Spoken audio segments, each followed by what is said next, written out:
is this former Super Bowl MVP celebrating? Mark Rippon had good reason as his young driver, Chad Little, dodged the crashes and came from 42nd to 1st at Daytona. Just very sweet. You know, it's been a long time coming, and I don't know quite what to say. I'm too excited. Little proved that first win was no fluke 1 week later as he dominated the race and the competition at the 1 mile North Carolina Motor Speedway. Now Rippon can celebrate some more. Yes! Yes! He's a very good motivator, and he brings a lot of championship qualities to our team.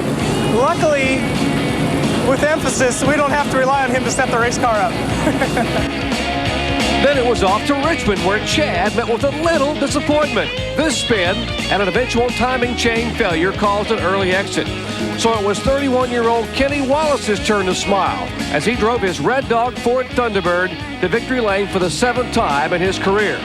So the burning question is, why is this guy still so happy? Well, Mark Rippon is still happy because you are looking at the very same car that dominated the race at Rockingham 2 weeks ago. And as Chad Little prepares to go, Chad, how about today? Can it still be as dominant? Well, I don't know if you can always hope for a car that's that good, but we can certainly think that we've done all our homework, we're prepared, and if the cards are dealt right, we'll take number 3. Looking for his 3rd win in 4 races now. Unlike Winston Cup here in the Busch Series, Ford has been the dominant car. 3 races, 3 victories. But Bill Weber, the fastest Ford in the field, is not on the pole. John, the fastest car in the field starts 26th. That's because in second-round qualifying, Patty Moise shattered Mark Martin's one-day-old record with a lap at 176.6 and change. Patty, you also hold the record for the highest finish by a woman in the Busch Series. That's 8th. I'm sure you'd like to see that record fall today, too. Yes, we'd love to bump that up. You know, I haven't ever raced here before. I feel very fortunate that we had such a good qualifying effort. Mark was actually kind of a big part of that. We had done a personal appearance the night before, me for Dial and him for his sponsor at a Winn-Dixie, and he talked to me about how to get around the track. Said stay wide and stay on the mat, and I did it, and it worked. Well, only one woman has ever led a Busch Series race. That woman is Patty Moise. She rolls off 26. Now to the man that called the race, Dr. Jerry Punch. It is a beautiful day here at Atlanta Motor Speedway as we get set for NASCAR Grand National Racing Series action, the Busch Light 300. Hello, everyone. You know, this 1995 NASCAR season already taken on somewhat of a different twist because in 3 events so far, we have not had a Winston Cup veteran go to victory lane. All 3 have been won by Busch Series regulars, twice by Chad Little and then Kenny Wallace a week ago at Richmond. Why is that? Well, Dale Earnhardt retired. He couldn't defend his crown at Daytona, but his car, the Goodwrench Chevrolet, will also not compete today. They had engine trouble in second-round qualifying with young driver Jeff Green. How competitive is this series? Well, last year there were 17 different winners in 28 races. And if qualifying today is any indication, 1995 could be even closer. With more, here's Ned Jarrett and Benny Parsons. Certainly the qualifying is close here for this race, Jerry. Less than 9/10 of a second separate 1st and 40th position. Qualifying for a Busch race nowadays is quite an accomplishment. You mentioned Jeff Green. If he would have stood on his time from first round qualifying, he would have made the field, and so would have Joe Bessie. It is so competitive, though, that they're afraid to stand on their time because there are so many cars showing up that they're afraid they might not make the field. And then I think one reason is the 9.5 to 1 compression V8 engines that NASCAR has allowed these teams to use this year. A little more horsepower, and it's great for a racetrack like this. Unfortunately, some of the guys are having trouble. There are a lot of different combinations out there, but trust me, it's going to be very exciting. Jerry?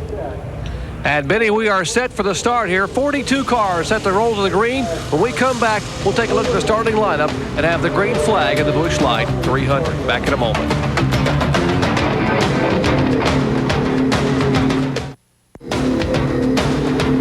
Today's Speed World coverage of the Busch Light 300 is being brought to you by Haviland Formula 3 Motor Oil. Add more life to your car. By Suzuki. Your Suzuki motorcycle and ATV dealer has the ride you've been waiting for and the financing to get it. And by NASCAR 94-year review. To order, call 800-71-NASCAR. Take a look at our race conditions today. Beautiful day here at Atlanta Motor Speedway, some 30 miles south of Atlanta. Temperature 69 degrees, humidity 34%. It is sunny, and the winds a slight breeze out of the south at 5 to 10 miles per hour. Look at our race analysis, 197 laps, 300 miles. Race record 127 miles an hour. Last year's winner, Harry Gant, retired from auto racing. As a matter of fact, Harry crashed his motorcycle this week. Harry, get well. Take a look at our starting grid, Suzuki starting lineup. We mentioned that 10 different drivers broke The existing track record led by Mark Martin, who's our pole sitter in the first day of qualifying. Of course, that record you've already heard now belongs again to a young lady, Patty Moise, who starts back in 26th position. Chad Little back in row 3, going for 3 victories, as we talked about. Johnny Benson, one of the bright stars out of ASA here in the Busch Grand National. There's Mike Wallace, the businessman here at the Atlanta Motor Speedway this weekend. Ran an ARCA race and run here today, and then, of course, in the Winston Cup race on Sunday. Finished second in the ARCA races. You look at our starting lineup, we might mention that Winston Cup veterans had not won yet in Busch Series competition in the first 3 events, but 5 of the fastest qualifiers, 5 of the top 6 are those Winston Cup veterans. You take a look. There's Dale Jarrett starting his car number 32 back inside of row 10. Stevie Reeves, the USAC champion, and Jeremy Mayfield. That's in the 50 car. There are the ladies. Row back there, 13th row. That might be the first time that 2 females have ever started side by side in a NASCAR race, Ned. Could very well be. Yeah, got some great drivers back in the field here. There's Larry Pearson, former champion. Back there's Morgan Shepherd, Rodney Combs, Bill Parsons, starting back deep in the field. Kenny Wallace, winner last week, starting deep in the field. Kirk Shelberdine, former crew chief. There's Provisionals, Bobby Donner, and Curtis Markham. And folks, just about to go auto racing, green flag in the air. $312,000 the purse today here at Atlanta Motor Speedway. Glad to have you with us for the Busch Light 300 coming your way from the high banks of Atlanta. And Patty Moise is not going. Unbelievable. Something happened to her car before she could even get started after a great qualifying run. You know, in the final practice yesterday, Benny, she had a problem. She had a miss in the car. Now, that they were concerned about the engine, but now we are hearing they possibly could have a tire going down as they are 3 wide down the backstretch. Michael Waltrip wants the lead going into turn 3. He drove it hard into that turn. And looks like he is going to lead that first lap. Yes, I believe he did. Yep. But that's Nemechek on the outside, the 87 car. Mark Martin finds himself up on the outside, running in 4th place. Now he gets around Nemechek down on the inside. But look at Chad Little. That is Chad. Yes, it is. Go to the front alongside Michael Walker in turn 3. Started in 5th place and already taken the lead. That car's picking up where it left off Rockingham a few weeks ago. One car went very high. That was Jeff Purvis. Went very high in turn 4. He gathers it back in, though. There he is. The yellow number 4.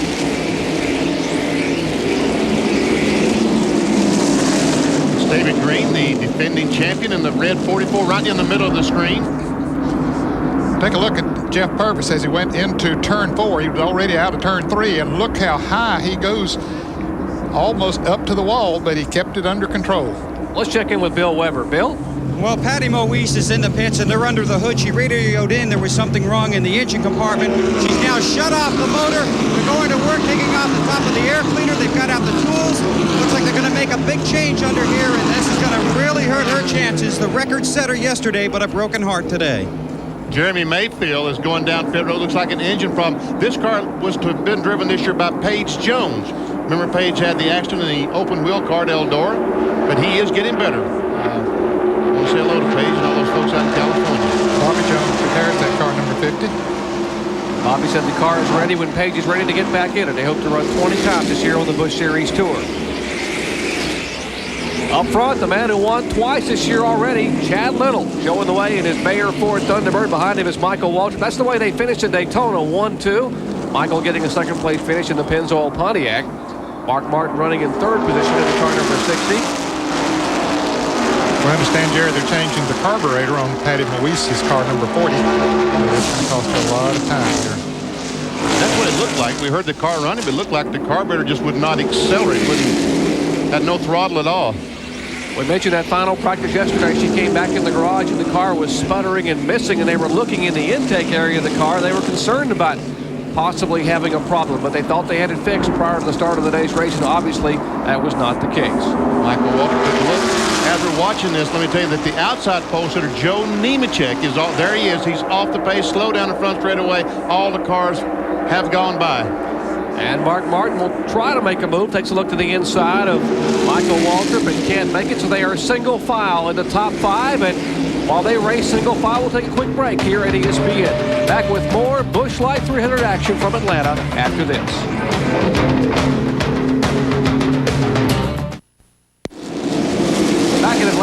Speedway still in the early laps. We have another bid for the lead as Chad Little wants to lead once again. Man, this car is unbelievable. This 23 car, the Bear Select car at Rockingham. This is, oh, here comes Mark on the back on the inside. Chad drifted up a little bit. Now they're side by side. And a moment ago, Ned, someone said they reported a puff of smoke out of the back of the 60 car. I haven't seen anything that lap. Yeah, we heard that there might be some, but I haven't seen any either. Look, as it goes through the turn there, I don't see any. You think it might be tire smoke, but we all know that the radials don't smoke. Here's a battle. Johnny Benson on the way up, passing Ken Schrader. I saw both of them. I think something's wrong with that 60 car. I mean, he's flying through the corners, but I believe something's wrong. John Kernan, oh yeah, see the smoke there, John Kernan, what is it? Benny, it was very evident. Mark pulled up on Chad in turns 1 and 2 as they exited 2 down the backstretch. He lost valuable space. I just talked to Bobby Leslie, his crew chief. He says we are running on 7 cylinders. Oh, you know, we talked about the fact that the 9.5 to 1 compression V8 engines this year were increased reliability in Busch Series competition, but we have not seen that thus far in the 95 season. There's so many different combinations. All these guys trying to find the magic to find maximum horsepower with these 9.5 to 1s. But one of these days, they're going to get these things perfected, and I don't think we're going to see any engine problems. Speaking of engine problems, Dale Jarrett, who slowed dramatically a moment ago, brings the Mack tools forward on the pit road, and John Irvin and company will raise the hood on that. We mentioned the fact that he had a problem yesterday with an engine, didn't get a chance to practice as Bobby Hillen takes the Fina Ford. And one of our in-car cameras, the Lance Fina Ford Thunderbird, out of the Dick Moroso stable. He's headed back to the garage area after problems here early in the afternoon.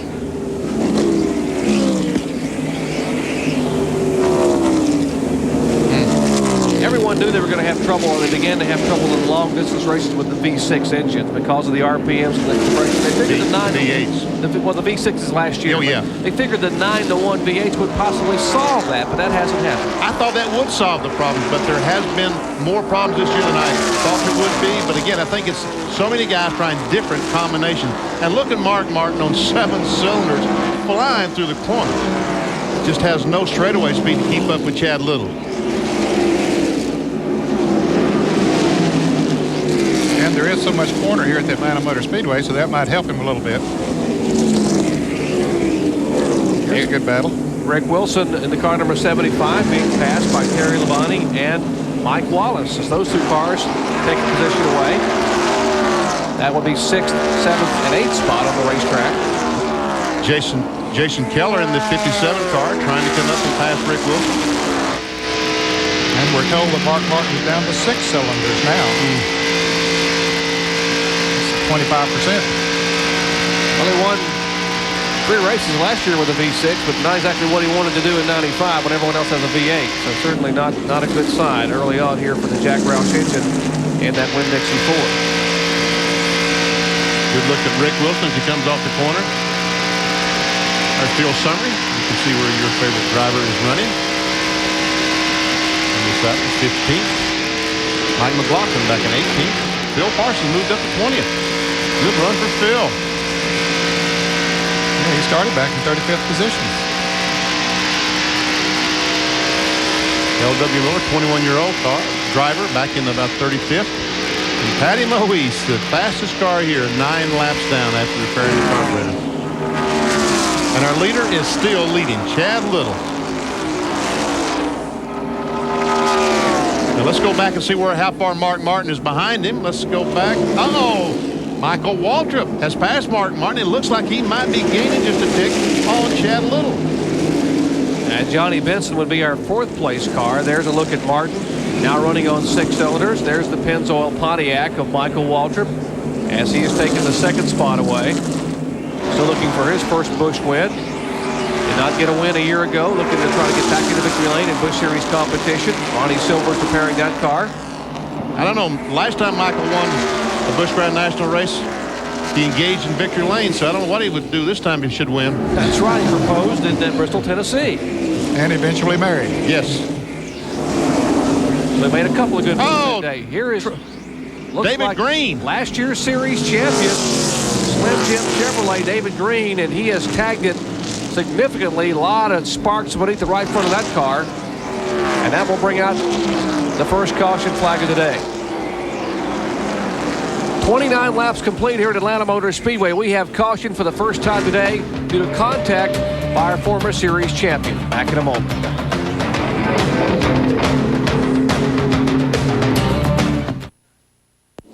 And we are back at Atlanta Motor Speedway under caution for the first time today, coming out on lap number 29 due to an incident up in turn 3 involving last year's series champion. And here's a look at why we're under caution. Take a look at the right side of your screen and look for David Green. David Green will come into the bright spot, into the wall. There he is up against the wall. What happened? So hard to tell. Might have made contact with another car and brushed the wall down the straightaway, Ned. Or either maybe had a tire going down as he went into the turn, one or the other.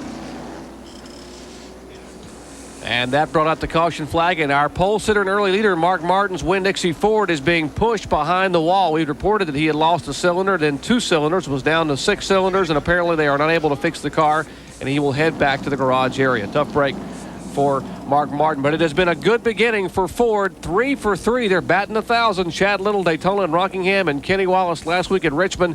The Ford Thunderbirds are dominating in Busch, just the opposite of what's happening in the Winston Cup ranks. That's where the new Chevrolet Monte Carlo is so dominant. Dale Jarrett on the outside, the Mac 2's car, a couple of laps down, trying to get one of them back.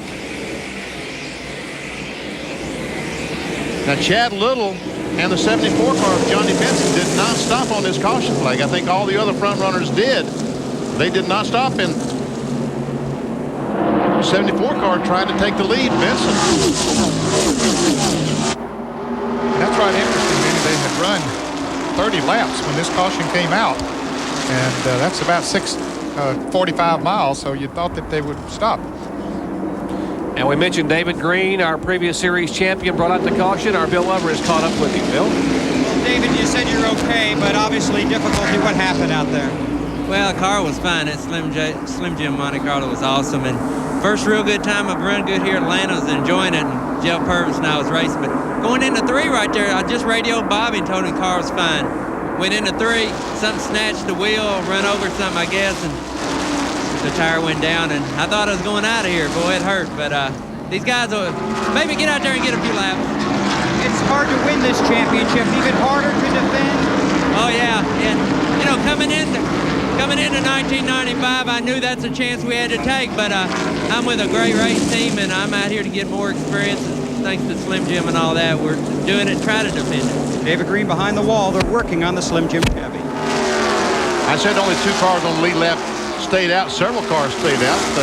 The 47 car, Jeff Fuller, stayed out. Also Derek Cope. We see Schrader coming up through there. Terry Labonte, the white 14. They are back in 12th and 13th spot, working their way through the field. There is Jeff Purvis, the car you just heard David Green commenting on. That's the Kodak car number 4.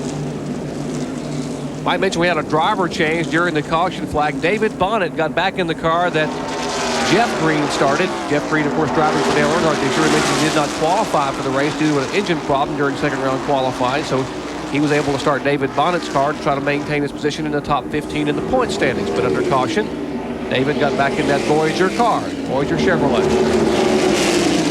And where are the leaders? Well, there they are, just in turns 1 and 2. That is Chad Little's Bayer Ford. 2-time winner in the 1995 season. There's last year's Rookie of the Year, Lipton T colors, and a new Chevrolet Monte Carlo for Johnny Benson. He's an impressive young man. He had a good year in rookie competition, won a race, and finished in the top 10 in the point standings. And when you talk about future stars in Winston Cup racing, his name keeps popping up.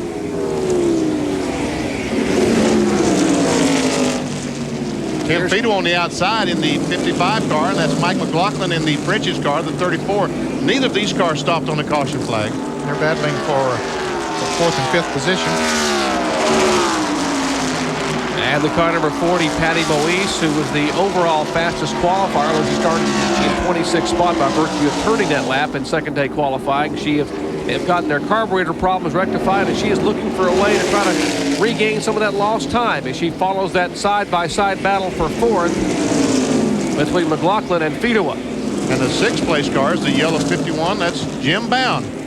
Boy, those cars are coming awfully close together in those turns. And Patty's going to try to make it 3 abreast and pass both those guys. Didn't work. No, I think she moved down to get out of the way of Jim Bowden, maybe, Benny, but Jim couldn't quite do it at that time. So maybe she did have thoughts of pulling up there beside him while they were side by side. Now, Michael Waltrip, the Pennzoil Bonnet, did stop on the caution flag, and we see that he's passing bound for that 6th spot. And look at Tim Fiedel, started 30th and is currently being shown in 4th position.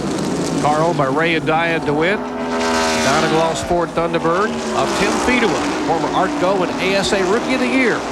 Once he made that pass, he took off, didn't he? He has shot out like a cannon away from that group of traffic. I mentioned there's Bobby Hillen coming back on the racetrack after being behind the wall with an engine problem on the Fina Ford Nick Moroso car. And we'll watch him merge in. There goes Chad Little, the leader by. Watch for Johnny Benson. There's Benson. Dale Jarrett, the lap car. Let's see how long it takes Hillen to get his car up to speed. His tires are cold. He should be able to catch these cars if his car is running properly.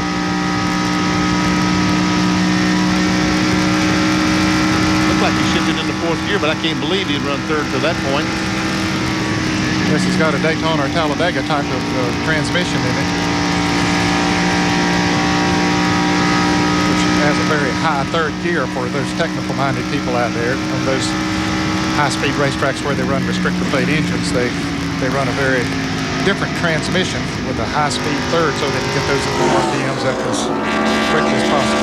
He's being shown 25 laps down, having been behind the wall for 25 laps. We are now showing 45 laps complete of the 197, which make up the Busch Light 300. Mike Wallace in the car 90 once again. Schrader in the AC Delco 52, and Terry Labonte. All 3 Winston Cup drivers. Trying to learn something today as well as make a buck. That's 9th, 10th, and 11th. And from back in 10th spot, let's see where we are with our lead car, which is Chad Little. As they come by, 9th, 10th, 11th. Mike Wallace, Ken Schrader, and Terry Labonte. And there, about a half a lap ahead, is the car number 23 of Chad Little. And what a beginning he has for 1995. 2 wins and currently leading for 3rd here early in the year. Back in a moment.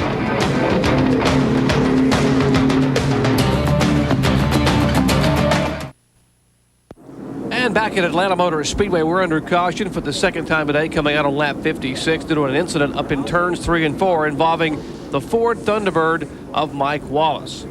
Here's a look. He just goes in the corner. His car had been drifting back. He goes in the corner, loses it back in, and backs around the wall. And he drove to the one more angle. We'll watch the cars. He goes in the corner and just back in, flies out from under it.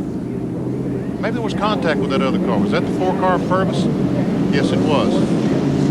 Well, Mike climbed out of the car just a second ago and looked like he was not a happy camper headed back to the garage area. But this is a break for some of the drivers that didn't pit the first time under the first caution. They will get a chance now to pit as fuel mileage is becoming a factor for some of our leaders. Take a look. There's our triple pit. John Kernan.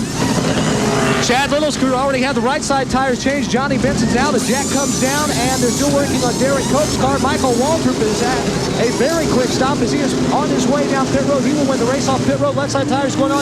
No adjustments on Chad Little, Johnny Benson, but they did try and loosen up the car of Derek Cope, and they're having a problem with the lug nut fell off the left front tire on Chad Little's car. They had to put it back on, and that cost them several positions here on pit road.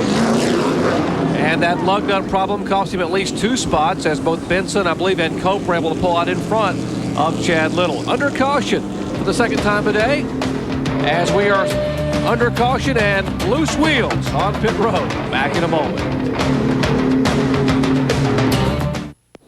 Getting set for a restart here at Atlanta Motor Speedway after working the 2nd caution flag today. We showed you a minute ago the field lining up behind the Ford Mustang pace car. There's a car number 55. Look at the left front fender on that car. That's a Ford Thunderbird.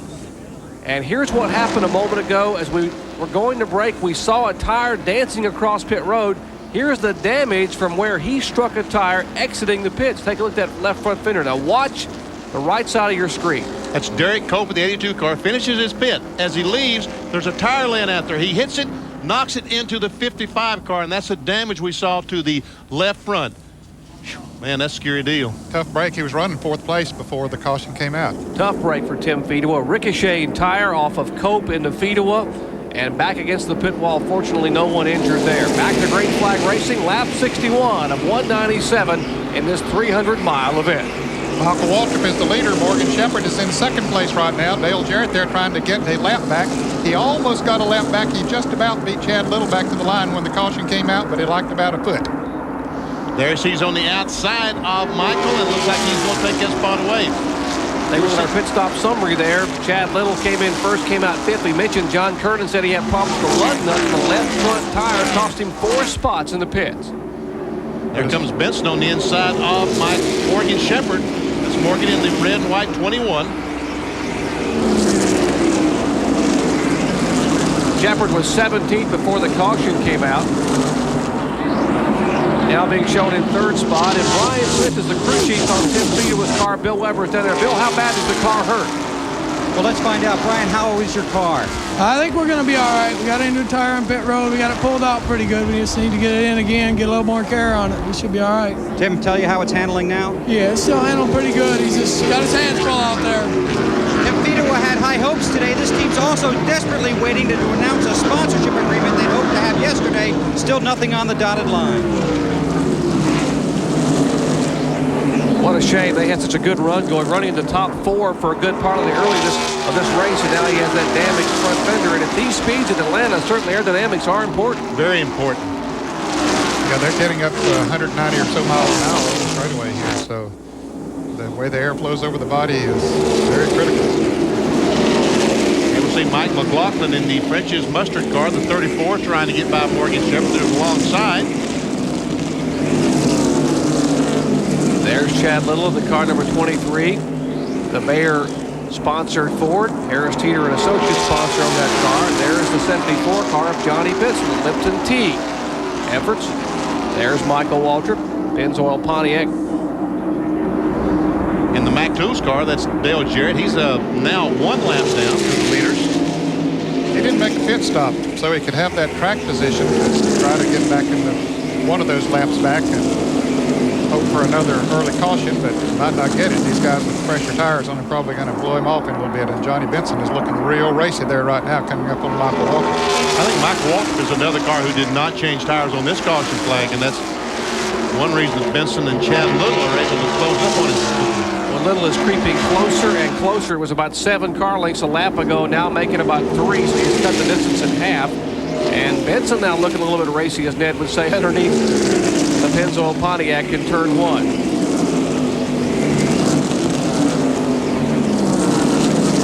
Last time someone pulled up behind the 30 car, the back bumper slipped that close.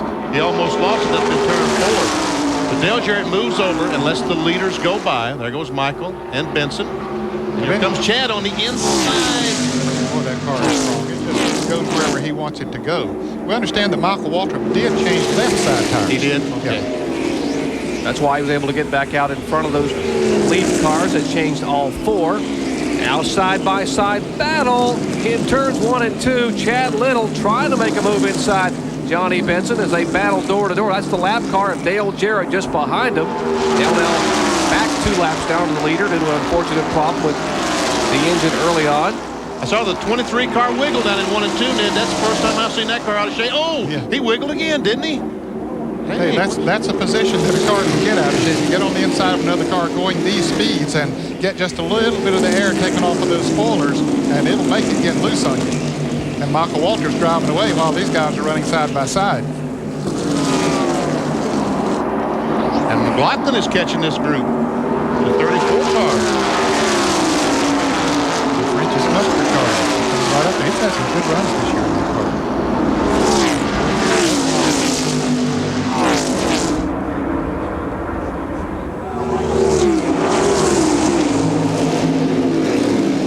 There's McLaughlin. You see him at the left side of your screen, and they still battle side by side for 2nd spot. And that white car you saw in the picture that moment ago, Rick Wilson. There he is at the very back of that group. Before the caution came him out. He was gaining on a lot of cars after passing a lot of cars, so he apparently has a strong car here today. Rick Wilson we're talking about. And last year, that 75 car, the Food Country car, was a General Motors product. This year, it in fact is a Ford. That's still owned by Charlie Henderson. And Chad Little has made the pass for second spot. 128 laps remain here in the Busch Light 300, and Chad Little takes the second spot away, and now will set his sights on Michael Waltrip, who has set sail and put about 20 car lengths between him and the second place car. And now the 75 car is Rick Wilson we were talking about just a moment ago. Oh, the 39 car, Tim Bender, loses it coming off the second corner. Around he goes. Caution flag is out, and guess what? I don't think Tim hit a thing. Attaboy, Tim. Good job. Flat left front tire, you can see, and the roof flaps deployed. Former 11-time world snowmobile racing champion Tim Bender making his 5th start in Busch Series competition, bringing up the 3rd caution flag today. And we'll take again a look and see if we can see what happened to Bender. Come off the second corner. There he goes, the white car on the inside. Yeah, he was down on the inside. I don't think he touched the other car, Benny. It looked like he got there and maybe the air was taken off his spoiler. The back end just went around. Like you said, it didn't look like he hit a thing. Time as he goes around. Gets her going in the right direction. Puts her in gear and drives back towards the pits. And so that will bring out caution for the 3rd time today. Here to a spin, and no contact out of turn 2 by that car right there, Tim Bender. Back with more from Atlanta in just a moment.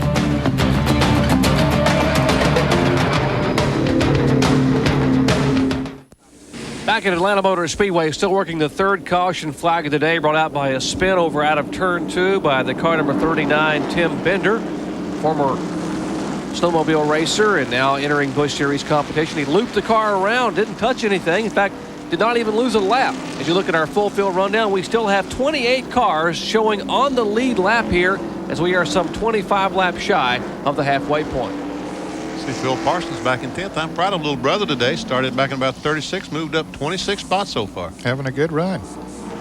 There's still 28 cars on the lead lap. Well, Michael Waltrip made the pit stop. Chad Little, can he drive away? He did before. L.W. Miller on the outside, the 18 car, trying to get a lap back as the green is thrown.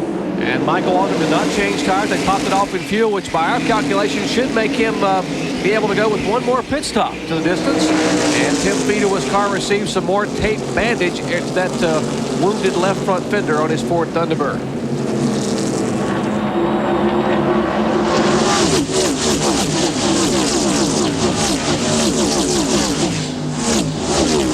And Little picking up where he left off in Daytona. When last you saw him on ESPN, he is leading but getting a challenge. Johnny Benson took a look on the inside. Couldn't make the pass. Now McLaughlin trying to go by Benson. He's alongside. Boy, he got a run off of turn 4. McLaughlin did, and just drove down on the inside and right by Johnny Benson going into the turn. Out of confidence from Mike McLaughlin coming off his best finish of the season last week in Richmond, Virginia. He finished 4th. Showing a lot of muscle here on the 1.5 Super Speedway. And Rick Wilson, the 75 car, trying to get by Benson.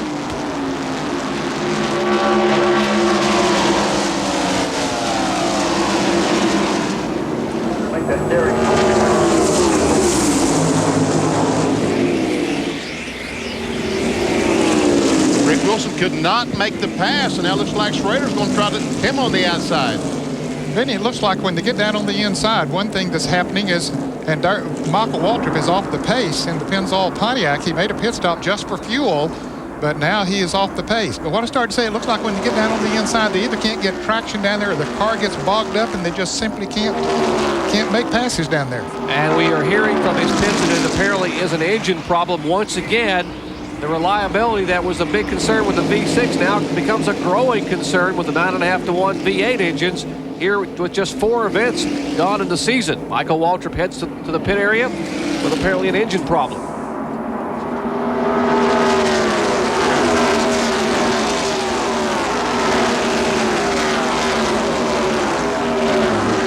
Watch the entire field as they went by.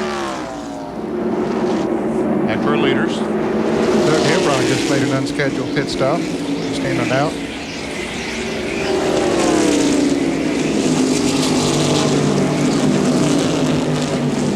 And her car spinning in turn 2. L.W. Miller started in turn 1. UniFirst uniform, and still no caution. NASCAR has not thrown the caution flag yet. Now he spun down off the track, and you can see he's headed in the right direction. And looks like he'll get out of the grass and come on around. And he's a 21-year-old driver making his 4th Busch start. Got a wild ride here in Atlanta, but not enough to bring out the yellow sheet, so we remain green. UniFirst Ford Thunderbird back to action as the leaders now begin to bear down on him. Take a look again at what happened to L.W. Miller here in the left side of your screen. Looked like he got high in the turn there, Jerry. Maybe got his right side tires up in some loose stuff and just went around, pointed him down to the inside. He got down on the inside, spun around on the grass, was headed in the right direction when it finally quit spinning, and he just kept on coming around. I tell you what, he did a nice job. Of course, he's a little lucky when he drove down through the infield and didn't hit anything. Bill Weber's down in the 30-car pit. Well, Michael radioed in that something just broke. It looks like they're looking at the radiator. They opened the hood, a puff of smoke came out, a lot of unhappy faces. They lowered the hood, and it looks like the Pennzoil Pontiac is done for the day. Michael Waltrip, the window net down, and he'll retire early after a fine run here in Atlanta. And here's a battle for 5th, 6th, and 7th as a challenge on the inside of Derek Cope in the car number 82. He gets a challenge from Jeff Purvis in the Fun Saver Kodak car. Fun Saver Chevy, I should say.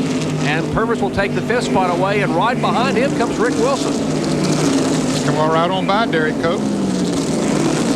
There's Larry Pearson back there in the yellow and black car. Larry having a great run here today, currently being shown in the 8th position.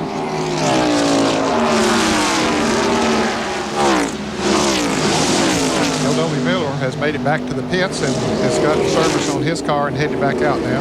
And behind Larry Pearson, that white car, that's Phil Parsons, the Luxair machine. And he has come from the back of the field now to climb into the top 10. He's being shown in 9th spot, and Parsons makes a move to the high side of Larry Pearson for 8th. And he takes the spot away. It was a good move. Yeah, he saw what was happening up there. Those cars were going to get bogged down, and he just drove right by him on the outside. Riding with Jason Keller, the Budget Gourmet machine. Keller's new Chevrolet Monte Carlo.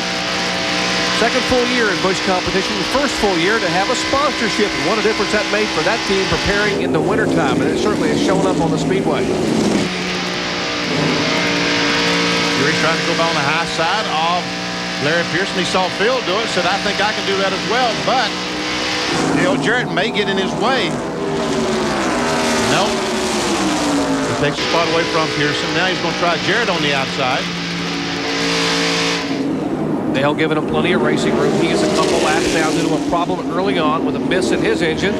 So he pulls to the inside and lets those cars in the lead lap. That is 9th and 10th. The 57 car is 9th.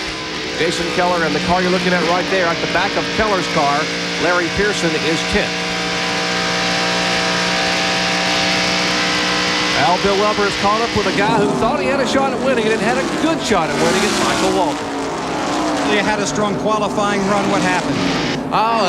It overheated. We experienced trouble with the heating of the engine right off the bat, and that's why we kept on making early stops and often stops. But we were in pretty good shape. I felt like the car was running real well, and we were hoping to take the Pennzoil Pontiac to victory lane, but not today. Well, if you got in there, we would have let you interview yourself. Tough day. Of course, Michael, a part-time pit announcer for us at ESPN, so that's what the reference was, being able to interview himself. And there's Bobby Hillen. Had problems early. He has carrying one of our in-car cameras, our roof cams, in the FINA Lance Moroso Ford Thunderbird. Behind the wall for 25 laps. He is now being shown 26 laps down in 36th position. You take a look at our top 10. We are about 15 laps shy of the halfway point here in the Busch Light 300. More from Atlanta Motor Speedway right after this.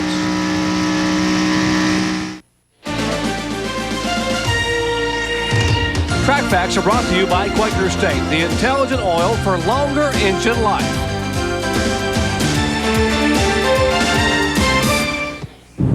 Remember a couple of months ago the huge earthquake in Kobe, Japan? When you said, what's that do with stock car racing? Very simple. A lot of the metal for some of the engine parts used today comes from Japan. it's getting difficult to find the metal to make these pieces. And I talked to one of the most prominent engine builders in NASCAR, Carl Wagner, about it. Well, we need these American companies, steel manufacturers and things to get off their behind or work with the government in some way. We're being held hostage by foreign countries to build our parts for the biggest sport in the United States. Chevrolet has got a deficiency of heads, and Ford's got a problem with their blocks, and everybody's working hard to try and correct it. But with the influx of the truck series and the switchover in Busch, it's a real problem. And we've seen some of the passing on the track. Mike McLaughlin making a move, and there's the 55, Tim Fedewa, trying to make a move on Morgan Shepherd. Fedewa's car damaged. Remember, on pit road, that left front fender caved in by a tire that ricocheted off of the Derek Cope car. And he has tried to climb back toward the top 10, and right now finds himself in 14th spot, battling Morgan Shepherd for 13th. Jason Keller in the 57 car tried to go by Derek Cope. Derek Cope was up in about 5th spot just a moment ago. He started to drift back. He's back to 8th right now. They're racing for 8th spot, he and Jason Keller. Yeah, Derek Cope's car doesn't seem to be handling just the way he would like for it to in the turns, Benny. He's still running good, but there's Larry Pearson coming up as Keller takes the position. That's 8th. Now Larry Pearson will take 9th and push Cope back to 10th.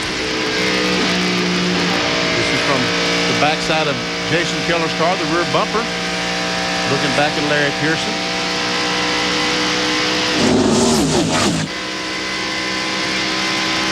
There's the new condominiums at the Atlanta Motor Speedway coming off turn 2. The 5 or 6 story building you saw.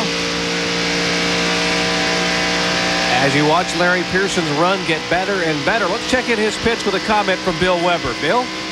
Well, Doctor, let me tell you something. Larry Pearson qualified 31st here for this race. He's now inside the top 10. He has 2 second-place finishes at this track. Now, he's running very well now. This is a brand-new car, identical to the one they ran at Rockingham, which ran very well. And one thing crew chief Ryan Pemberton learned from his brother, Robin, he learned a lot of things, but one thing is how to play it coy. I asked him before the race. He said, well, we're okay. But the feeling is that Larry Pearson could be a car to watch in the second half of this race. Indeed, he has gotten better and better, so Ryan certainly is a prophecy fulfilling itself here as the laps continue to click away. We just passed the halfway point as you saw Tim Fedewa now make the pass on Morgan Shepherd for 13th position. That's Rich Bickle in the 54 car, the blue Kleenex tissue car. Before we get some weird sponsors Different. Wonder what that sponsors on Morgan's car. That's Cheerwine. I think it's a beverage that's unique to the Southeast. I think they're based in Salisbury, North Carolina. It's cherry cola, I believe, something similar to cherry cola. Refreshing drink. And Rich Bickle making a move, as you said, in that Kleenex car. Now, he's got an associate sponsor in that car, which I think is very, very interesting, in that the Kids Across America Outreach Program on that car 54 on the left side of your screen. They donate 10% of their winnings at each racetrack to the local area DARE program. So at Volusia, at Daytona Beach, they finished 5th.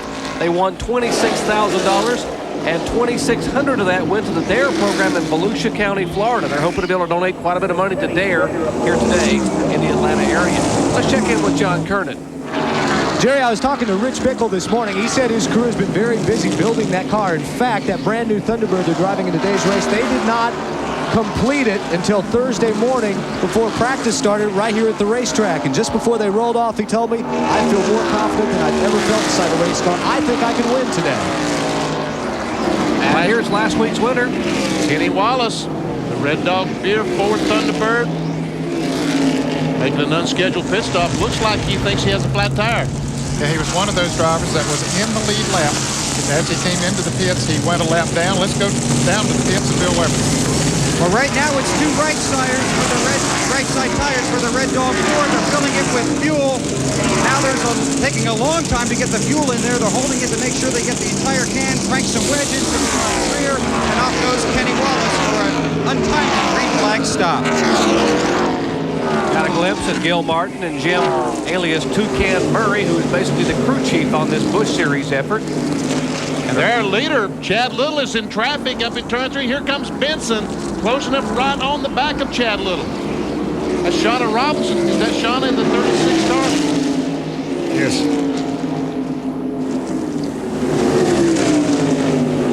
It's Rodney Combs in the red 43, sponsored by Hulk Hogan.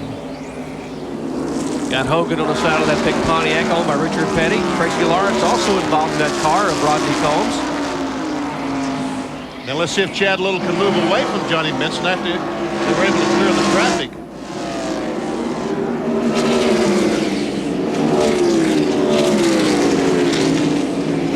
Black car in front of Chad Little, Kirk Shelmerdine. There's Kirk in the 25 car, the Big Johnson t-shirt car. Boy, Chad is having all kinds of problems with traffic. And Johnny Benson is just all over the back of that Bayer Ford Thunderbird looking for a way around as they finally move to the high side by the Kirk Shelmerdine car.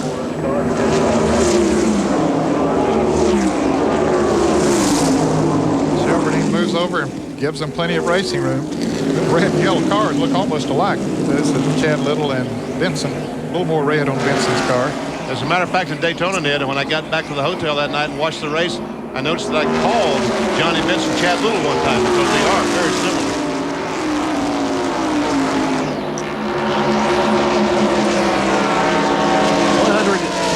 Seven laps are in the books here at Atlanta Motor Speedway. 90 to go. 197 laps comprise the Busch Light 300-mile event.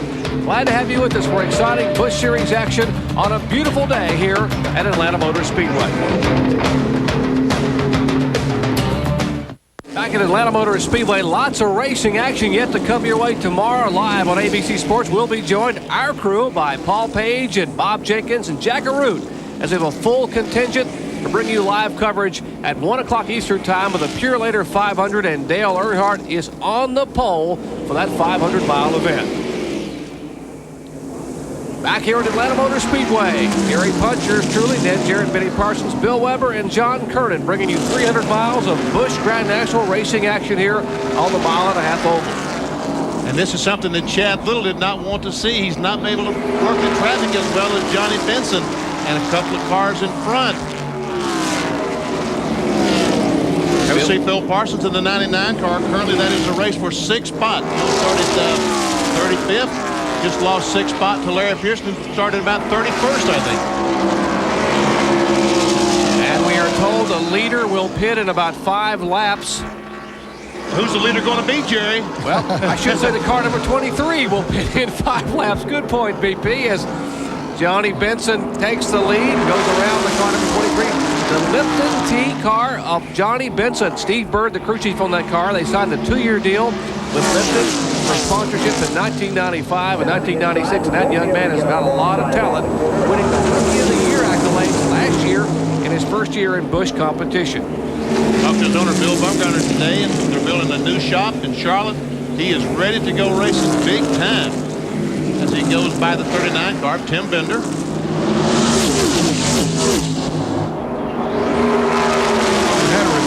Earlier that NASCAR said that a car was losing some grease, maybe some rear end grease or transmission grease or something out on the racetrack, and they finally defined it to be Dale Jarrett's car, and sure enough they brought it in, looked at it, raised the hood, looked at it, and finally pushed it behind the wall.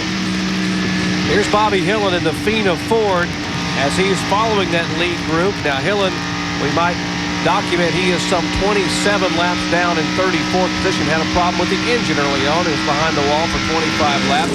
That's why he was shown so far down, but still out there cruising, trying to pick up some laps. He will run the entire series, we are told, for Nick Moroso and that FINA sponsorship for the Ford Thunderbird. It's Hermie Sadler right directly in front of him, the one car, the DeWalt car. And he's the last car on the lead lap, Benny. There are 17 cars now being shown on the lead lap, so they're gradually mowing them down and getting less and less cars in the lead lap. And some lady, talking about Hermie Sadler's car, put together a situation as an associate sponsor on his DeWalt car for the Texas Motor Speedway that Bruton Smith is trying to build out in Texas, and they wanted a little bit of recognition for that car. for that track, rather. And take a look at our AutoZone race recap. The leader currently is Johnny Benson, has led one lap of 116, so good time to lead. Johnny, get the AutoZone race recap in your corner. Lead changes 7. There are 3 cautions for 13 laps, and the average speed down to 141.681 miles per hour. Lap leaders, Chad Little dominant here today as he was in Rockingham. Michael Waltrip, Mark Martin, and Johnny Benson. Out of race, Jeremy Mayfield, Bobby Jones' car, Rick Ware, David Green, last year's champion, Mark Martin, and Joe Nemechek. Also added to that list, Mike Wallace, Michael Waltrip, and Dale Jarrett, as Chad Little brings the Bayer Ford Thunderbird down pit road at 55 miles per hour as he will head for his pits, and he will have to stop at least once more, possibly, John. You're exactly right, Jerry. They're looking at between 63, 65 laps on a green flag run. Gary Cogswell's crew waits for Chad Little. He pulls into pit stall number 2. They'll be right side tires only. They'll go to work on the right side. And also, we anticipate that they will make a chassis adjustment. Take a roundabout out of the car, trying to loosen it up just a little bit. There goes the roundabout out. They've already done it. Chad Little is down and away. A very quick pit stop. And Jeff Purvis has made a pit stop as well. And the car number 74 is coming in of Johnny Benson, and Ken Schrader is coming in. Let's go back to the pits and Bill Weber. Waiting for Ken Schrader to come on down pit road. The talk before Kenny pitted was left side tires only. We'll have to see. It's lap 121, and the AC Delco Chevrolet is on pit road. It's going to be a 4-tire stop. They go to the right side first. Derek Holt is also in for 4 tires. They want to take a rubber out of that car. Jason Keller is in. They go to the right side of the Budget Gourmet Monte Carlo. Johnny Benson is also in the pits. Ken Schrader's away. Right side tires only for Schrader. Fuel, and he's away. Waiting for Johnny Benson Jr. now. Right side tires are on. They go around to the left side, and apparently are not going to change the tires there. They're waiting on fuel. Agonizing waiting. 92 car is now also on pit road. Right side tires only for Larry Pearson. And now Phil Parsons is coming into the pits. The Luxair Monte Carlo swings right in front of us and down into the pit. Right side tires on Phil Parsons' car, who's been running inside the top 10.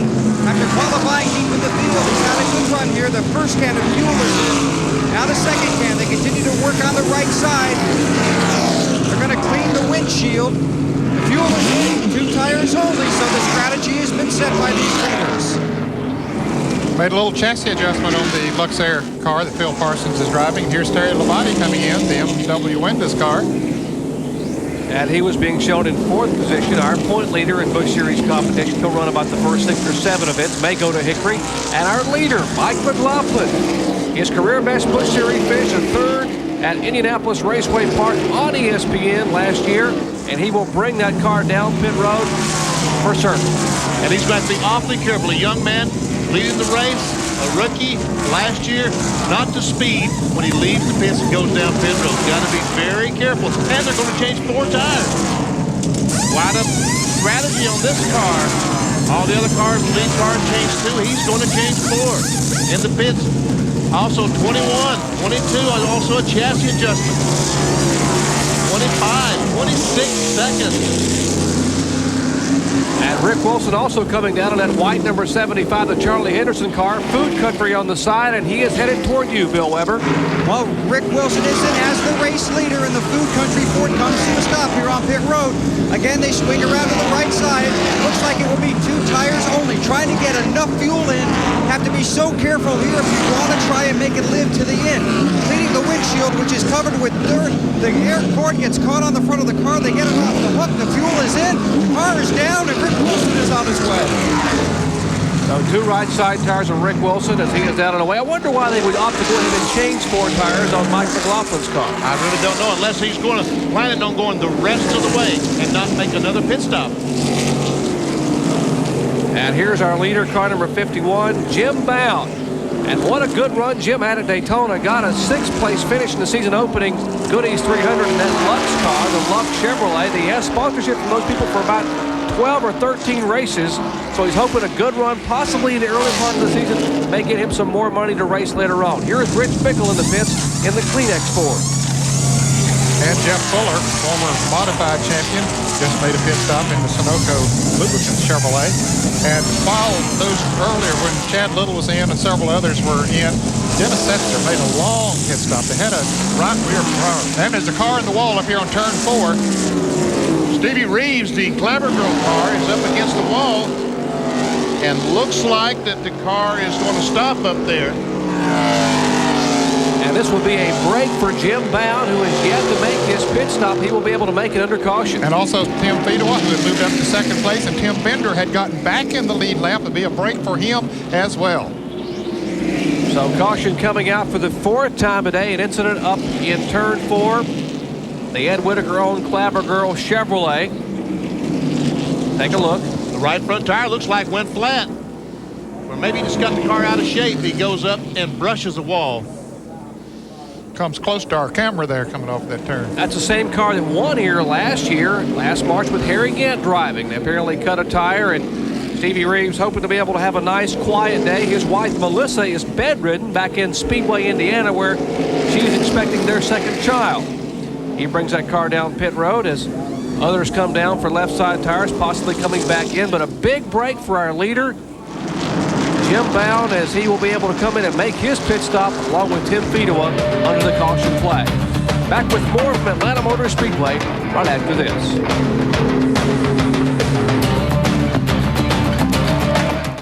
We are 65 laps away from completion here at Atlanta under caution for the 4th time today due to an incident just moments ago involving Stevie Reeves, the 2-time National Midget USAC champion.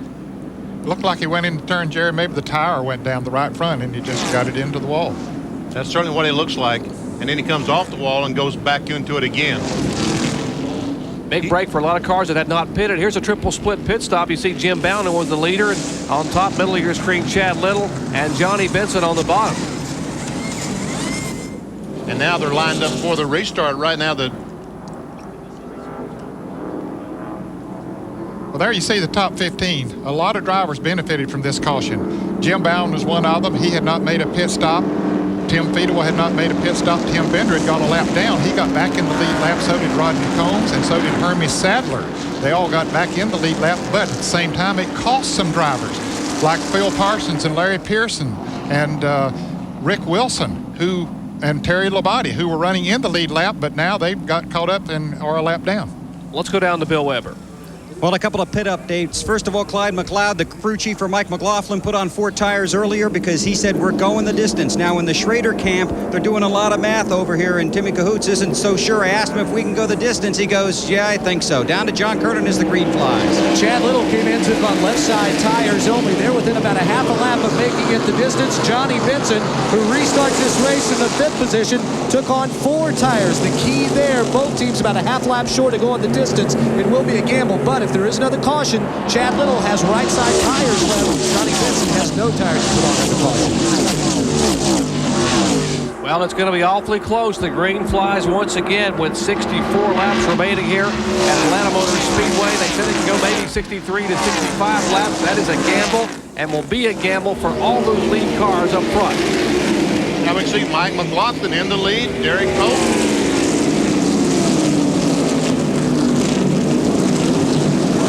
Cope is a lap down.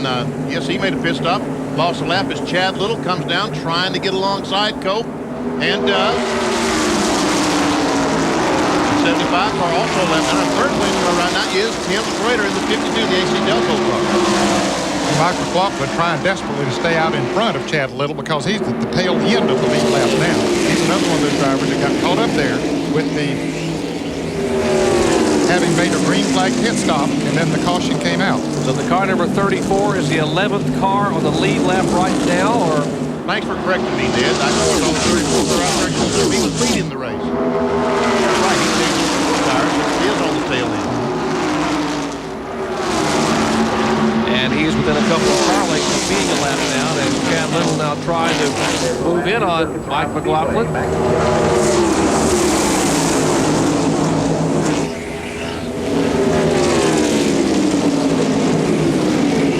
There are 11 cars on the lead lap right now, including Mike McLaughlin, who is in the 34 car. He's right at the tail end of the lead lap. Well, that about 17 cars that were in the well, before they started making the pit stops. Had about 17 cars. Chad Little, our leader, the 52 car you saw a moment ago, Ted Schrader, he's a second place car. Behind him, Jim Bound, the car that was leading when the caution came out.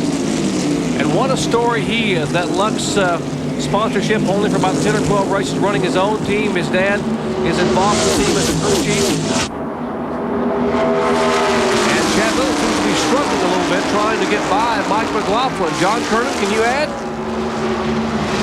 Jerry, I thought he might be struggling just a little bit, but I talked to Gary Cogswell. Gary says this is all part of the game plan. Chad is just riding right now behind McLaughlin, trying to conserve fuel. Remember, they're within a half a lap to a lap of going the distance if this thing stays green. Now Chad takes a look inside and pulls right up on the bumper of Mike McLaughlin. But right now, they say the plan is to conserve fuel. Man, you know, Chad Little has been so impressive this year. I mean, back in December, if you had said Chad Little's going to win 2 of the first 3 Busch races and dominate, you wouldn't believe it, would you? No.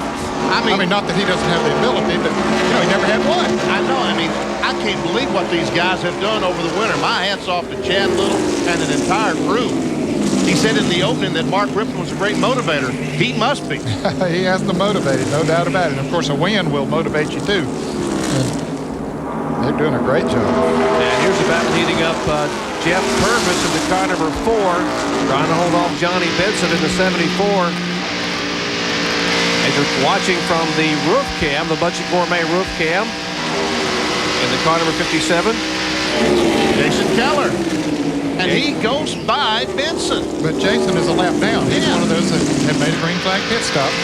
So is Derek Cope, the 82 car on the right side of your screen. Now, I'm sure the fans might be wondering, well, Chad Little and a couple of Johnny Benson, they made green flag pit stops. Why are they not a lap down? They were far enough ahead when they made their pit stop that they stayed in the lead lap. And the other traffic, like the Phil Parsons and Larry Pearson, they were about a half a lap down. They had not quite caught the leaders and gotten back on the lead lap when the caution came out.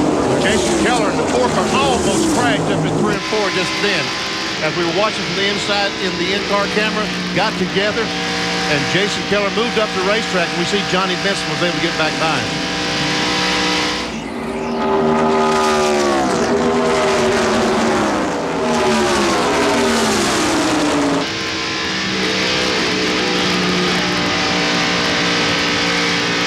Race record 124.412 miles per hour, the average speed. Certainly better than that, over 137 today. So we're at a record pace, even though we've had 4 caution flags. Now Benson makes the move inside of Purvis. That's the 4th spot. He took over 4th from the 4-car Purvis. How about 10 feet away? He's fought his way all the way back to 5th or make that 6th position after that incident on pit road, running the top 4 most of the early part of the race. And in case you just joined us, Vito involved in a tire ricocheting incident. A tire struck by Derek Cope, pushed out in front of Fedewa and caved his left front fender in, and he's been trying to get back into the top 10. Meanwhile, back up front, car number 34 is the last car on the lead lap. That is Mike McLaughlin, the French's Mustard sponsored machine. Behind him is the leader, Chad Little. Boy, Mike would like to see a caution flag right now. Well, we told you a guy that was smiling and celebrating at the top of the show. Let's see what he's saying right now. Mark Rippon, co-owner of the car number 23, stands by with our John Kernan. Well, Chad Little says that you are a great motivator. What have you done to light the fire under these guys? Well, John, in any team sports, chemistry is one of the major things that helps you win. We've got a great race car driver in Chad. We've got a great race car here today.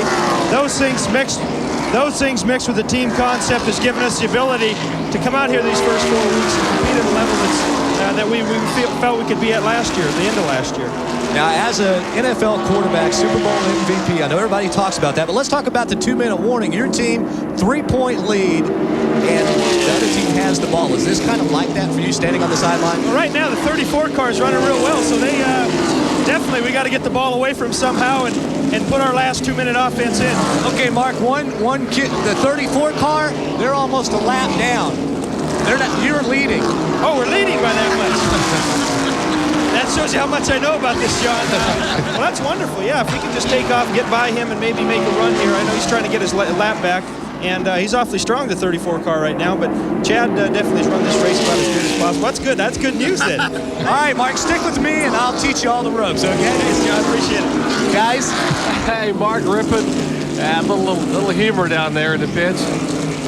I tell you what, no wonder he's been celebrating so much he forgot they were leading the race, and rightfully so. Now, he is a co-owner with Greg Pollux, and Greg Pollux owns an engine company out of Mooresville, North Carolina that Mike Egge builds engines for, and that actually is the company that they are using the 9.5 to 1 engine. So certainly Mike Egge has a lot to do with success early on of that car number 23, the Bayer Ford.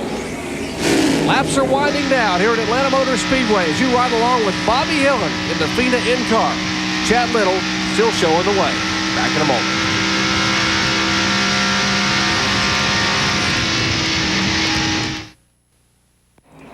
Back at Atlanta Motor Speedway, challenge up front, and Ken Schrader slides to the inside and will take the lead away from Chad Little as Little is shuffled back in the second spot in the car number 23. And Schrader shot up there so quick, it's like something is wrong with the 23 car. Then you wonder, here comes Rick Wilson around. Of course, Rick is a lap down in the car number 75, being shown in 12th position. Let's go to the pit. What do you know about that, John? Chad just radioed in and said we dropped his cylinder. So Chad Little, after a great run today, coming within, 45 laps from the end, now running on only 7 cylinders, and as he goes by us here on pit road, you can hear the car doesn't sound exactly right. What a tough break. The only driver to have led all 4 Busch Series events thus far in 1995. He has led about 96 laps today. He will be credited for leading the most laps, but the dejection very apparent there in the Bayer pits. It's time to take one of those from your sponsor, because as they shake their head, they are now on 7 cylinders. Still running second place, but you can't hope to stay there if the race goes green flag the rest of the way. And many times when one cylinder goes away, then usually another one will follow. Like the case of Mark Martin, he had one cylinder. He stayed up there and ran up near the front for a while, and then another cylinder went away and finally had to park it. As you're watching the battle for 3rd and 4th between Jim Bound and Johnny Benson, we didn't refer back to that track fact about those valve springs held hostage there. No metal available from Japan. That's a very serious problem. It is a huge problem. Here's a pass for the position. This is for 3rd place. And you're that 51 car. We talked about how much trouble they're having with the 9.5 to 1. This is the 3rd race on the engine in the 51 car. He ran the car, the engine at Rockingham, Richmond, and he's racing again here. That's what NASCAR is trying to do, get these engines where they'll run 1,000, 1,500 miles. And probably by mid-year, they'll have all that worked out. A lot of experimentation going on with these motors regarding the RPMs, and we're seeing some of the problems early on, but what a race that Jim Bound has had. Dick Bound, his dad, is the crew chief on that car after getting a 6th place finish in Daytona, running awfully well here. Let's check in their pits with John Kernan.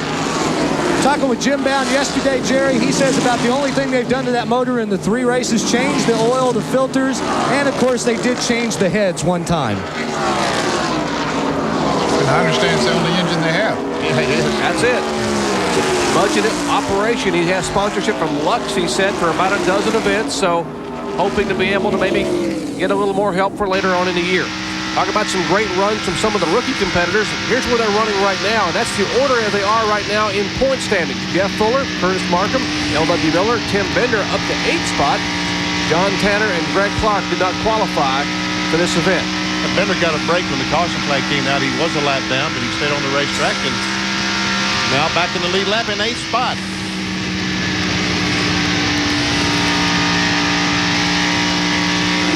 And here's a look at the car number 39 of Tim Bender. His older brother Bob Bender is the crew chief on the car. Ford Thunderbird, engine from Doug Taylor Motorsports out of Denver, North Carolina. As Johnny Benson now goes back by Chad Little, and that will be for 2nd position. And Jim Bound should be able to get by for 3rd spot. Wouldn't it be great if Jim could finish in the top 3 today? There he goes on the inside of the 23 car. Uh-oh, McLaughlin raised the hood on the French's car, and they're going slow. We understand he had a vibration in the car. He was in 11th position. Had stayed out in front of the leader there for a long time in the lead lap, but then finally got passed by Ken Schrader and then had to make a pit stop. And Clyde McLeod and company, they're looking under the hood at that Ron Hunter engine. Tough break for Mike McLaughlin. There's Here's old Ken Schrader. I tell you what, he could have a great weekend. His car won. The car that looked just exactly like this won the ARCA race here yesterday with Jimmy Horton driving it. Now he's leading the Busch Light 300. And I read in the paper where he says he is going to win the Pure Leader 500 tomorrow, guaranteed. Not a big deal. Well, that's close. It's a pretty big order. I'll tell you that. Maybe he said, I think. Schrader having a big day yesterday, trying to have one today. And what about tomorrow? Well, they got to be very optimistic in his pits, and that's where Bill Weber is standing by. Well, let's find out. Timmy, can you hold off the 74 and can you make it on gas? Yeah, I think we're going to be okay. The 74 is pretty stout right now, but we're just kind of maintaining an even space between the two of us. We're cutting it pretty close on fuel, but I believe we're going to be all right if it stays green. That's a stronger answer than I got when he wasn't on camera. He kind of shook his head and smiled earlier. Now he says we can make it. We'll see. Kenny Schrader won Busch win a year ago, that coming at Talladega Super Speedway. Here is the interval leaderboard back from Ken Schrader to Johnny Benson, 2.9 seconds. Inbound, another second and a half back. Chad Little, running on 7 cylinders, has dropped now somewhat 9 to 10 seconds behind the leader. And Jeff Purvis being shown in 5th spot, almost 7 more seconds behind the ailing car of Chad Little. And we can see as Schrader is pulling away from Johnny Benson. There we see Chad Little down. He's down to the inside. And Ned, it looks like you're right. Looks like the car's getting slower as Phil Parsons goes by. Another one of those cars that were victimized by that caution flag. Phil being shown in 15th position now. One lap down. And as the two-time winner in 1995 continues to slow here at Atlanta Motor Speedway, we'll come back with the final laps of the Busch Light 300 as Ken Schrader leads.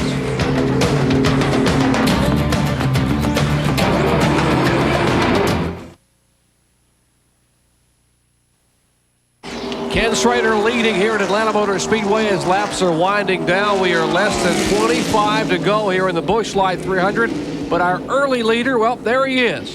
Two-time winner in 1995. He had dropped a cylinder, then 2 cylinders. The car got very slow. He came on pit road. Gary Cogswell and company couldn't fix it. And unfortunately, Chad Little will head to the garage area with a DNF here at Atlanta Motor Speedway.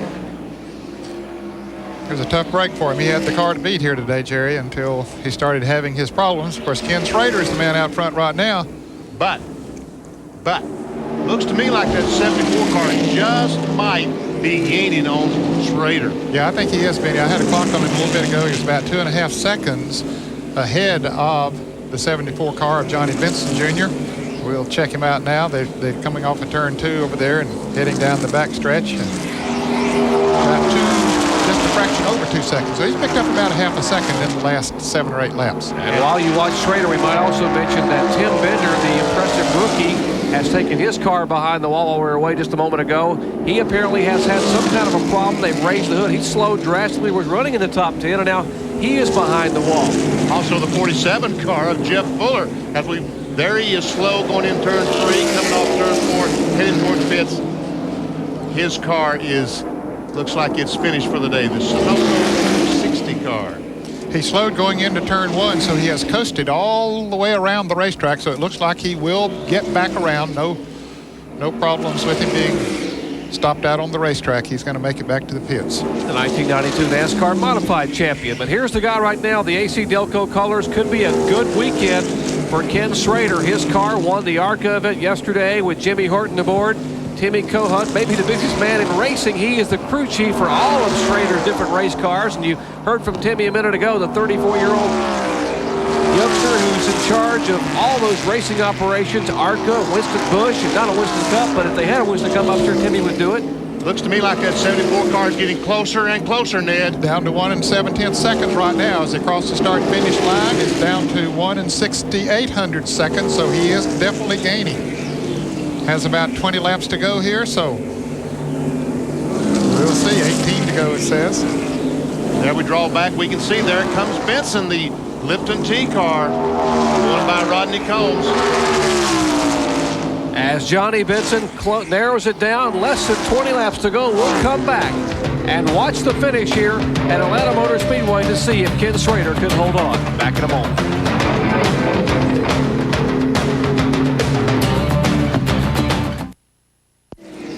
17 laps remain for Ken Schrader. Can he hold on and get his first Busch Series win of the year at a track where he has also won in Winston Cup competition, having won here back in 1991 in the Hendrick Motorsports Chevrolet. Schrader driving his own race car, the AC Delco Chevy, but he is getting a challenge from a young second-year driver. There he is, Johnny Benson's Lipton T-colors are closing in a hurry. Let's check in the pits with John Curtin. Jerry, as you said, we've watched Johnny Benson's closing in the gap on Ken Schrader lap after lap. I talked to his crew chief, Steve Bird. I said, it looks like you might catch him with a couple of laps to go, but then can you get around him? Birdie said, yeah, I guarantee if he catches him, we will get around him. Okay. He's gaining about a tenth of a second a lap. And he has about 1 4/10 seconds to make up yet. That's going to be about right. He should catch him with about 2 or 3 laps to go if your math is right there. Yep. And we can see that 74 car right on the white line. Looks like the car is handling very, very well. Yeah, Schrader's car, I don't know if he's driving it up in the middle of the racetrack, but that's where he's running it. And Benson's car is staying down on the inside. I think that's where he's making up most of his time. He's staying lower at least. Now there he goes a little bit higher, but he cut her down to 1 2/10 seconds that last time around. They're coming up on some traffic going into turn 3. Johnny Benson's lone Busch victory came at Dover, Delaware last September 17th. He almost won that race at Indianapolis Raceway Park last August on ESPN. 3 cars, 3 lap cars they're up on. 1.1 second, that's the interval in just 1 lap, so he cut it by 0.3 of a second that time by. Of course, now Schrader having to work through some lap traffic, which Benson will be coming up on here very shortly. There's Bobby Hillen in the car number 20. Benson goes by him. Herbie Sadler is one of the cars in the lead lap, or was in the lead lap until just a moment ago and being passed. Now he's being shown a lap down in 6th position. So now there's just 5 cars in the lead lap. Those cars get out of the way and let them go. 1 second, just 1 second separating the leader, Kenny Schrader, and that car, Johnny Benson. Now the 3rd place car is still Jim Bowen. He's back about 5 or 6 seconds. He's riding it out, hoping he can maintain that 3rd position, which would be a great finish for him. It would be his best ever finish in Busch Series competition. Here's the 03 of David Bonnet, the Voyager Chevrolet, as he shows a little bit of smoke out of that aluminum. The car started by Jeff Green as a favor for Dale Earnhardt. David Bonnet making his first Busch start here in Atlanta. He was 2 laps down in 18th position before he started having these problems. Had a pretty good run going at a top 20 finish. That'll probably go away with the engine problems, but there is Schrader. It'll be 10 laps to go next time by for Ken Schrader.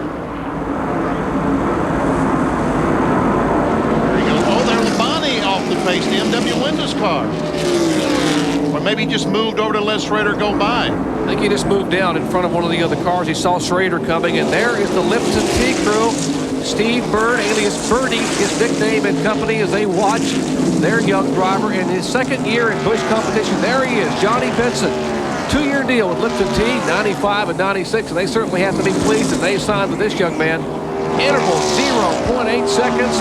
Laps are winding down, but the interval is getting tighter and tighter. We don't know who's going to win this thing yet. The one thing that I think we can rest pretty well assured is that a Chevrolet is going to get in victory lane in Busch competition this year. Ford had won the first 3. That's right. They've been 3-0. If you're keeping score at home, Ford's 3, Chevy zip in Busch competition. Right now it's Chevy's 3, Ford zip. First 3 cars are Chevrolets.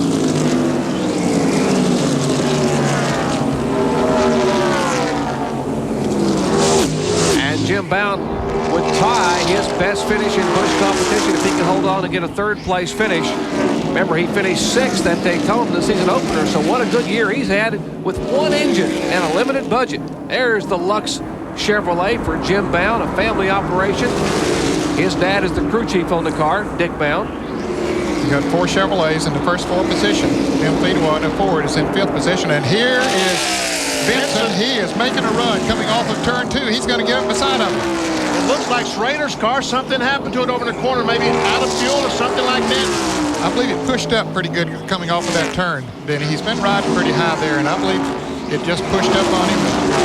Gave Benson the opening he needed, and he moved around. And Johnny Benson has the lead with just 8 laps to go. 8 laps to go. there's a happy bunch of guys. Indeed, and Benson now pulling away by 2, making 3 car lengths out of turn 2. Made it look easy. Morgan Shepherd direct in front of the guys. Morgan is being shown in 15th position. He'll go 2 laps down here right now. Here again is what happened to Schrader down in turns 1 and 2 as Benson closed it in a hurry. Looked like his car just pushed up a little bit, and Benson had a run coming down on the inside of the racetrack and just moved up beside him and around him. I think you're right. I think he just simply did get the car pushing. And there we see Benson put off turn 4 and take the lead. Schrader trying to fight back on the outside, couldn't get the grip, and Benson took the lead. Now with 6 laps to go, there are 5 cars in the lead lap. Benson the leader, Schrader in 2nd spot, Jim Bound in 3rd. In 4th would be the car number 4 of Jeff Purvis, and in 5th would be Tim Fedewa coming back from that pit road incident that was not of his own doing, and he might be able to hang on to get a top 5 finish. Benson pulling slowly away from Schrader. And right here's where he's beaten in the 2nd turn. He's just getting good traction coming off that turn. Schrader's car is pushing up coming off that turn. There's the interval leaderboard, so you see their distance back from the leader, Johnny Benson, in the car number 74, top 5. You saw Fedewa about 23 7/10 seconds behind the leader. They're turning the track now at about 32 seconds, or a little over 32 seconds, so he's still 9 seconds from going a lap down.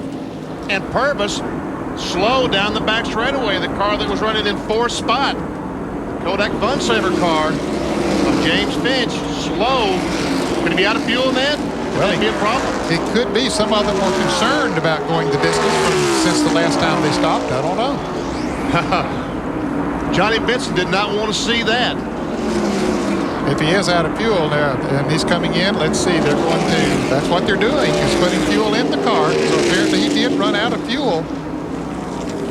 And remember, John Kernan talked to some of those crew chiefs down there, and they were concerned that it would be very, very close. And they pitted the same time that Purvis pitted, and he has run out of fuel with 3.5 laps to go. Now you got to wonder what's going through the mind of Ken Schrader and Johnny Benson. Did Schrader, did he back up a little bit to save some fuel? And Tim Fedewa, currently being shown in 4th position, would tie his best ever Busch Series finish if he can hang on and get a top 4 finish.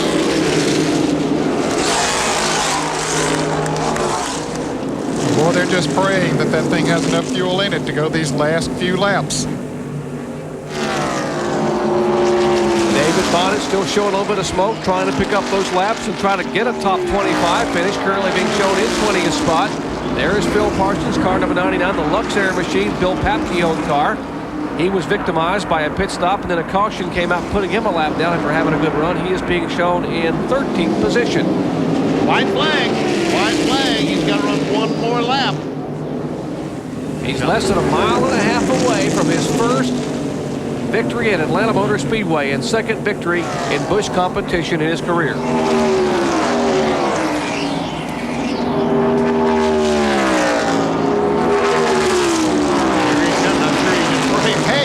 Ken Schrader's coming up on him. Is he out of gas, or did he just take it easy? Schrader really made a run coming into turn 3. Apparently, Benson just backed off so he'd be sure to get through that turn good, and he does it and gets the checkered flag. Carl Simmons waves the checkers to Johnny Benson, and they are celebrating as we show you the top of the show.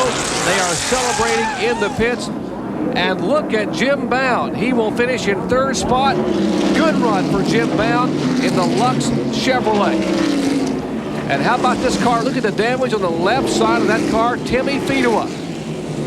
The Duragloss Ford Thunderbird damaged by being hit by a tire on pit road. He equals his best ever finish in 4th. Let's check in the pits as the crew is celebrating down there in the Lipton T pits with a victory for Johnny Benson.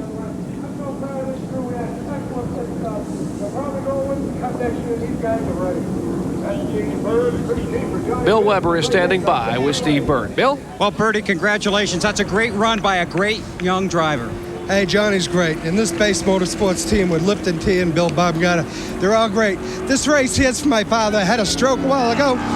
You know, he's coming home tonight just for the day to watch it. So we love you, Dad.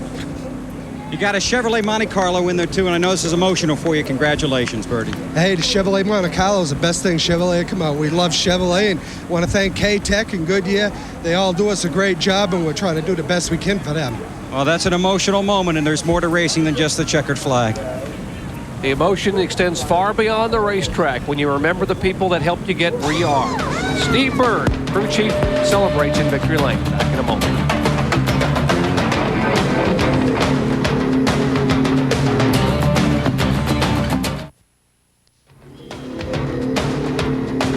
Today's Speed Road coverage of the Busch Light 300 has been brought to you by Quaker State, intelligent oil for longer engine life. By Firestone, America's tire since 1900.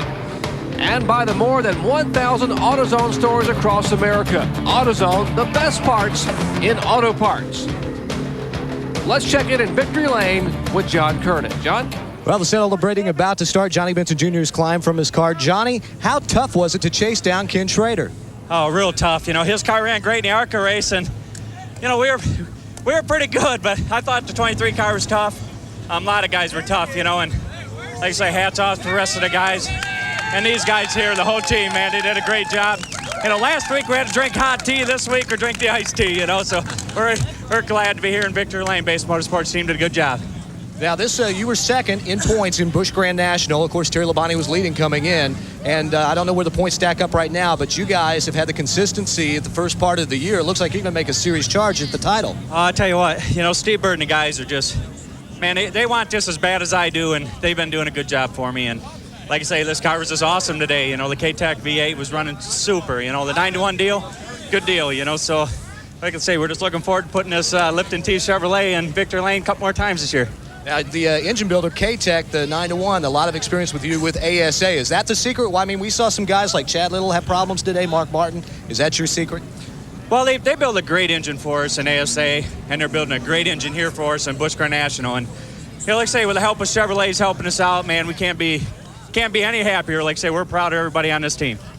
Well, Johnny Benson is getting ready to celebrate here in Victory Lane. Let's check in with Bill Weber, who's with Jim Bound. And I am with Jim Bound. And yesterday morning, Jim, Chuck, and your brother and I couldn't find you. We were looking for all the teams who were practicing, but you guys weren't practicing because you had a lot of miles on your motor. You wanted to rest. It all paid off. Great run, career high today. Ties it. Congratulations.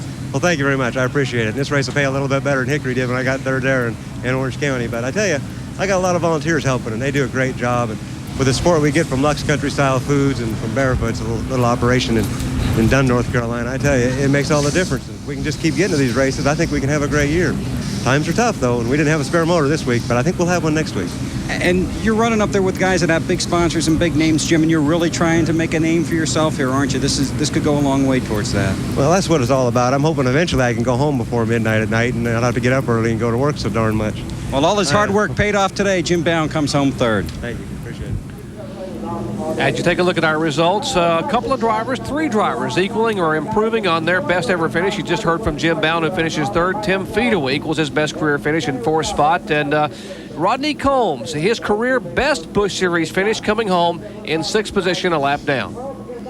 Well, we see a lot of other cars that were lapped and maybe 2 laps down as a result of getting caught back there when a caution came out after they'd made green flag pit stops. A lot of cars that were out of the race here today.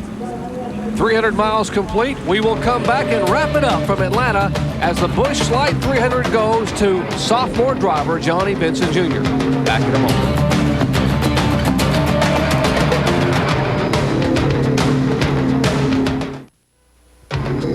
And we hope you've enjoyed our exciting Busch Grand National action from Atlanta Motor Speedway. Those of you who'd like to see this show again, it will re-air on Tuesday night at 9:30 p.m. on ESPN Classic. Coming up next on The Deuce, hoops, Big West semifinals, Long Beach State versus New Mexico State, and Nevada versus California Irvine at Las Vegas. And tomorrow, right on ABC, the Pure Later 500 from right here at Atlanta Motor Speedway. We'll have all the coverage coming up at 1 o'clock Eastern Time. Back here at Atlanta, what about the rookie finish here? Jeff Fuller, Busch Grand National rookies, he finishes 27th. Curtis Markham, L.W. Miller, and Tim Bender in 30th spot. Guys, an impressive run today for that young man, Johnny Benson. I was very, very impressed with the job that he did. And he stayed so cool under pressure, Ned. And I think he'll be tough to beat for the championship this year. They're dialed in. The 1993 ASA champion, the 1994 Busch Grand National Series Rookie of the Year, and in 1995, he is a winner at Atlanta Motor Speedway. For Bill Weber, John Kernan, Ned Jarrett, and Benny Parsons, I'm Jerry Punch saying so long from Atlanta Motor Speedway.